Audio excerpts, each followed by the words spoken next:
गांधीधाम पुरी एक्सप्रेसला आग, नंदुरबार रेल्वे स्थानकावरील घटना. नंदुरबार रेल्वे स्थानकाजवळच गांधीधाम पुरी एक्सप्रेसच्या पॅन्ट्री कारच्या बोगीला भीषण आग लागल्याची घटना घडली. यामुळे प्रवाशांमध्ये गोंधळ व भीतीचे वातावरण निर्माण झाले. अनेक प्रवाशांनी रेल्वे बोगीतून उड्या मारल्या.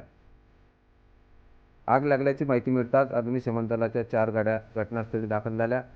आग लागलेली बोगी इतर बोग्यांपासून वेगळी करण्यात आली आणि आग आटोक्यात आणण्यात आली. सर्व प्रवासी सुखरूप असल्याचे रेल्वे प्रशासनाने सांगितले. यानंतर गाडी पुढील प्रवासासाठी मार्गस्थ झाली.